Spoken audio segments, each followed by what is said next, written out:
രാഹുകാലം ഗുളികകാലം എന്നൊക്കെ കേട്ടിട്ടുണ്ട്. എന്താണ് ഈ രാഹു, അല്ലെ ആരാണ് രാഹു? രാഹു എന്ന് പറയുന്നത് ഗ്രഹമല്ല, അതൊരു ഇരുട്ടിൻ്റെ അല്ലെങ്കിൽ ഒരു നെഗറ്റീവ് ഇഫക്റ്റാണ്. അതായത് നമ്മുടെ ലൂണാർ നോട്ട്സ് എന്നാണ് അതിനെ വിളിക്കുക. ലൂണാർ നോട്ട്സ്, അതായത് നമുക്ക് ഉണ്ടാകുന്ന 2 ഇഫക്റ്റാണത്. അതായത് അതിവേഗത്തിൽ സഞ്ചരിക്കുന്ന ഗ്രഹങ്ങളുടെ യൂട്ടേൺ എടുക്കുമ്പോൾ അവർ എമിറ്റ് ചെയ്യുന്ന ഫയർ നോർത്തേൺ നോഡും സദേൺ നോഡുമായിട്ട് നമ്മുടെ ഗ്രഹനിലയിൽ രേഖപ്പെടുത്തുന്നു. എന്താണ് ഈ നോർത്തേൺ നോഡ്? നോർത്തേൺ നോഡ് എന്ന് പറഞ്ഞാൽ രാഹു എന്ന് പറഞ്ഞാൽ കുറച്ച് വൈഡാണ്, കുറച്ച് വലിയ ഒരു യൂട്ടേൺ ആണ്. അപ്പോൾ രാഹു എന്ന് പറയുന്നത് ഗ്രഹങ്ങളുടെ എല്ലാത്തിൻ്റെയും വളരെ തീക്ഷ്ണരശ്മികൾ അല്ലെങ്കിൽ ഫ്രിക്ഷണൽ ഫയർ ഉണ്ടാക്കുന്ന ഒരു പോയിൻ്റാണ്. ഈ രാഹു എവിടെ നിൽക്കുന്നോ ആ ഭാവത്തിന് നാശമുണ്ടാകുന്നു. രാഹുവിൻ്റെ കാലത്ത് ഉള്ള സഞ്ചാരം നമുക്ക് അത്ര അനുകൂലമല്ല. കേതു എന്ന് പറഞ്ഞു കഴിഞ്ഞാലും അത് കുറച്ചുകൂടി ഷാർപ്പായ ഒരു അഗ്നിപ്രളയമാണ്. അവിടെയും കേതുവും നമുക്ക് അനുകൂലമായൊരു എലിമെൻ്റല്ല. ഈ രാഹുകാലത്ത് ഇറങ്ങരുത്, രാഹുകാലത്തൊന്നും ചെയ്യരുത് എന്നൊക്കെ കാലാകാലങ്ങളായി നമ്മുടെ കാരണവന്മാരും ആചാര്യന്മാരും ഒക്കെ പറഞ്ഞിട്ടുണ്ട്. അപ്പോൾ രാഹു സമയത്ത് നമുക്ക് പല കാര്യങ്ങളും ചെയ്യാൻ പറ്റില്ല, അല്ലെങ്കിൽ പല കാര്യങ്ങളും ചെയ്യാൻ പാടില്ല എന്നുണ്ട്. ഈ രാഹുവിനെ ശരിക്കും ശനിയുടെ പുത്രനായി കാണുന്നു, കേതുവിനെ ചൊവ്വയുടെ പുത്രനായി കാണുന്നു. അതായത് ശനിമത് രാഹു കുജവത് കേതു. അപ്പം രാഹുവും ശനിയും ഒരേപോലെയാണ് നമ്മളെ അഫക്റ്റ് ചെയ്യുന്നത്. അതേപോലെ തന്നെയാണ് കേതുവും ചൊവ്വയും നമ്മളെ അഫക്റ്റ് ചെയ്യുന്നത്. അപ്പോൾ രാഹുകാലത്തിറങ്ങിയാൽ എന്ത് സംഭവിക്കും? രാഹുകാലത്തിറങ്ങിയാൽ എല്ലാ കാര്യങ്ങൾക്കും മുടക്കം സംഭവിക്കും.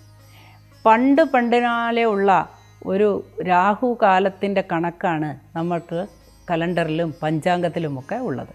അത് ഇതുവരെ തിരുത്തിയിട്ടില്ല. അത് തിരുത്താനായിട്ട് ബുദ്ധിമുട്ടാണ്. കാരണം അതൊരു അപ്രോക്സിമേറ്റ് കണക്കാണ് എഴുതിയിട്ടുള്ളത്. കാരണം എന്തെന്ന് വെച്ചാൽ ഉദയം കൊണ്ട് നമ്മൾ കണക്കാക്കി എഴുതുന്നതാണ് ശരിയായ രാഹുകാലം. അപ്പോൾ ഉദയം എപ്പോഴും മാറിക്കൊണ്ടിരിക്കും. ഓരോ മിനിറ്റ് വെച്ച് സൂര്യൻ സഞ്ചരിച്ചു കൊണ്ടിരിക്കുന്നതനുസരിച്ച് ദിവസങ്ങളുടെ മാറ്റത്തിലൂടെ ഉദയത്തിൻ്റെ മാറ്റം വരുന്നു. ഉദയം മാറുന്നതനുസരിച്ച് രാഹുകാലവും മാറുന്നു. അപ്പം രാഹുകാലം ഏകദേശമൊക്കെ നമുക്ക് എല്ലാവർക്കും ഇന്ന സമയത്ത് രാഹുകാലമാണെന്ന് അറിയാം. പക്ഷെ കൃത്യമായ രാഹുകാലത്തിൻ്റെ തുടക്കവും ഒടുക്കവും ഒരു ജ്യോത്സ്യന് മാത്രമേ കണക്ക് കൂട്ടി പറയാനായിട്ട് സാധിക്കൂ. അപ്പോൾ രാഹുകാലത്ത് പുറപ്പെടാൻ പറ്റാത്തത് എന്തുകൊണ്ട്, അല്ലെങ്കിൽ എന്തെങ്കിലും നല്ല കാര്യങ്ങൾ ചെയ്യാൻ പറ്റാത്തത് എന്തുകൊണ്ട്, അല്ലെങ്കിൽ രാഹുകാലത്ത് എന്തെല്ലാം ചെയ്യാം? രാഹു യാത്രയ്ക്ക് തടസ്സം ഉണ്ടാക്കുന്ന ആളാണ്. രാഹുകാലത്ത് ഇറങ്ങിയാൽ ചിലപ്പോൾ വഴിയിൽ തട്ടി വീഴാം, അല്ലെങ്കിൽ ബസ്സിൽ നിന്ന് വീഴാം, അല്ലെങ്കിൽ തലയിടിക്കാം, അല്ലെങ്കിൽ പോകുന്ന കാര്യം നടക്കാതെ ഇരിക്കാം, ആരോടെങ്കിലുമൊക്കെ കലഹമുണ്ടാകാം. ഇത്തരത്തിലുള്ള അനേകം നെഗറ്റീവ് കാര്യങ്ങൾ നമ്മുടെ ജീവിതത്തിൽ ഉണ്ടാകും. അതുകൊണ്ട് യാത്രയ്ക്ക് മാത്രം രാഹുകാലം നമ്മൾ ഒഴിവാക്കണം. എന്നാൽ വിവാഹാദി കാര്യങ്ങൾ തുടങ്ങാനായിട്ടോ വിവാഹം നടത്താനോ ഒക്കെ രാഹു അനുകൂലമായൊരു സമയമാണ്. എന്തെങ്കിലും കാര്യങ്ങൾ തുടങ്ങാനും നമുക്ക് രാഹു ഉണ്ടെങ്കിൽ നമ്മൾ വർജിക്കുന്നത് നന്നായിരിക്കും. ഗുണമോ ദോഷമോ എന്ന് നമുക്കറിയാത്തത് കൊണ്ട് നമ്മുടെ കേരളത്തിൽ മാത്രം ആചരിച്ചു വരുന്ന ഒരു രാഹുകാലം എന്ന് പറയുന്ന ഒരു ആചാരമാണ്. എന്തെങ്കിലും ഒരു ശാസ്ത്രീയമായ ഒരു അടിസ്ഥാനം അതിലുണ്ടെങ്കിൽ മാത്രമേ ആചാര്യന്മാർ അതിനെക്കുറിച്ച് എഴുതാറുള്ളൂ. അതുകൊണ്ട് രാഹുകാലം ഒഴിവാക്കുന്നത് നന്നായിരിക്കും. യാത്രയ്ക്ക് പ്രത്യേകിച്ചും. വിവാഹ കാര്യങ്ങൾക്ക് ബുധനാഴ്ച രാഹുകാലത്താണ് അഭിജിത്ത് മുഹൂർത്തം വരുന്നത്. അഭിജിത്ത് മുഹൂർത്തത്തിൽ യാതൊരു പാപഗ്രഹങ്ങളും നമ്മളെ ബാധിക്കുന്നതല്ല. വിഷ്ണു ഭഗവാൻ എല്ലാ പാപഗ്രഹങ്ങളുടെയും ശിരസ് അറുത്ത് മാറ്റിയിരുന്നത് കൊണ്ട് ആ സമയം ശുഭമുഹൂർത്തമായി കണക്കാക്കുന്നു. അതായത് അത് നട്ടുച്ചയാണ്. ആ നട്ടുച്ച സമയത്ത് നിഴലുകളില്ല എന്നുള്ളത് ശാസ്ത്രീയമായ ഒരു കാര്യമാണ്.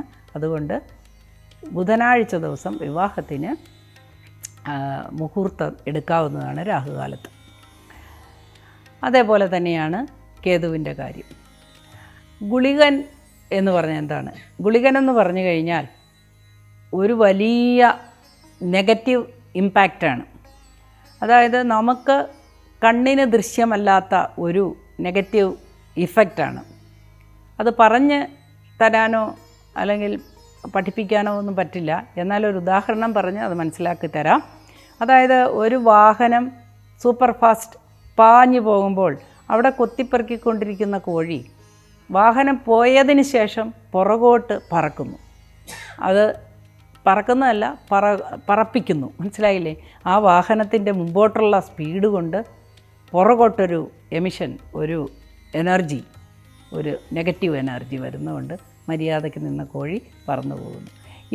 ഈ ഇഫക്റ്റിനെയാണ് നമ്മൾ, ഈ കോഴിയുടെയും ബസ്സിൻ്റെയും കാര്യമല്ല, ഈ ഇഫക്റ്റ്, അതായത് ഗ്രഹങ്ങൾ അതിവേഗത്തിൽ പാഞ്ഞുകൊണ്ടിരിക്കുമ്പം എമിറ്റ് ചെയ്യുന്ന ഒരു നെഗറ്റീവ് ഇമ്പാക്റ്റാണ് ഗുളികകാലം. അതും നല്ല കാര്യങ്ങൾക്ക് എടുക്കുന്നതല്ല. എന്നാൽ ഗുളികോച്ഛിഷ്ടം എന്ന് പറഞ്ഞ് ജ്യോത്സ്യന്മാർ കണക്ക് കൂട്ടുന്ന ഒരു മുഹൂർത്തമുണ്ട്. ആ സമയത്ത് നല്ല കാര്യങ്ങൾ ചെയ്യാൻ വളരെ നല്ലതാണ്. അതൊക്കെ വളരെ ശ്രദ്ധയോടുകൂടി കാൽക്കുലേറ്റ് ചെയ്ത് എടുക്കേണ്ടതാണ്. ഇനി ഗുളികൻ എന്ന് പറയുന്നത് ഇങ്ങനെയാണ്. നമ്മുടെ എല്ലാ പോസിറ്റീവ് ആക്ടിവിറ്റീസിനും, എല്ലാ ഊർജത്തിൻ്റെ ഉപയോഗത്തിനും ഒരു നെഗറ്റീവ് ഇമ്പാക്റ്റ് ഉണ്ട്. അതുകൊണ്ടാണ് പോസിറ്റീവായിട്ട് എന്തുണ്ടെങ്കിലും അതിനൊരു നെഗറ്റീവും ഉണ്ട് എന്ന് നമ്മൾ മനസ്സിലാക്കുക. നമ്മൾ വാഹനം ഉപയോഗിക്കുന്നവരാണ് എല്ലാവരും. വാഹനത്തിൽ ഇന്ധനം നിറയ്ക്കുന്നു. നമ്മൾ ആ ഇന്ധനം എരിച്ച് അല്ലെങ്കിൽ പെട്രോളോ ഡീസലോ ഒക്കെ ഒഴിച്ച് നമ്മൾ വണ്ടി ഓടിക്കുന്നു. പക്ഷേ വണ്ടി ഓടുമ്പോൾ നമുക്ക് വളരെ വലിയ സന്തോഷമാണ്. നമ്മൾ നടന്ന് ബുദ്ധിമുട്ടണ്ട, നമ്മൾ എൻജോയ് ചെയ്തൊക്കെ പോകുന്നുണ്ടെങ്കിലും പുറകോട്ട് അതിൻ്റെ ഒരു കാർബൺ മോണോക്സൈഡ് എമിറ്റ് ചെയ്യുന്നുണ്ട്, പുറത്തേക്ക് വിസർജിക്കുന്നുണ്ട്.